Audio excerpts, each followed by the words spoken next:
लोकशाहीचा बुलंद आवाज, रिपब्लिकन वार्ता महाराष्ट्र। फुलंब्री पोलीस ठाणे हद्दीत एकाच दिवशी 3 अकस्मात मृत्यूंची नोंद। मदिना कॉलनी येथे एक मुलगा करंट लागून तर सांजुळ येथे एकाने गळफास घेतला, एकाने विष प्राशन केल्याने मृत्यू। फुलंब्री पोलीस ठाणे हद्दीत एकाच दिवशी 3 अकस्मात मृत्यूंची नोंद झाली। त्यात एकाला करंट लागून, दुसऱ्याने विष प्राशन केल्याने तर सांजुळ येथे एकाचा गळफास घेऊन मृत्यू झाला। शहरातील तहसील कार्यालय परिसरात मदिना कॉलनी येथे राहणारे रेहान शहाचांद शहा वय 15 वर्ष यांना राहत्या घरात फॅन दुरुस्त करत असताना विद्युतचा शॉक लागल्याने त्यास फुलंब्री येथील घाटे रुग्णालयात दाखल केले असता डॉक्टरांनी तपासून मयत घोषित केले।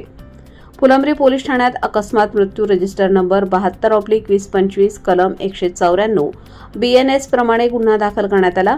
पुढील तपास पोलीस सुनील सोनवणे हे करीत आहेत।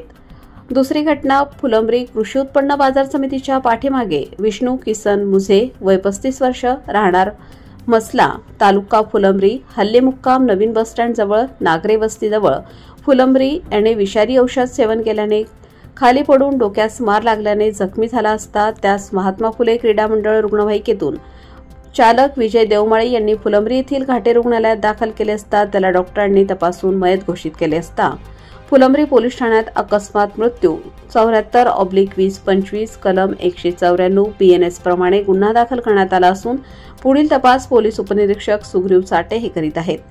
तिसरी घटना फुलंब्री तालुक्यातील सांजुळ येथे अमोल सुखदेव पगडे वय 35 वर्ष याने राहत्या घरी गळफास घेतल्याने त्यास फुलंब्री येथील घाटी रुग्णालयात दाखल केले असता त्याला डॉक्टरांनी तपासून मयत घोषित केले। फुलंब्री पोलीस ठाण्यात अकस्मात मृत्यू नंबर 73/2025 कलम 194 BNS प्रमाणे गुन्हा दाखल करण्यात आला आहे।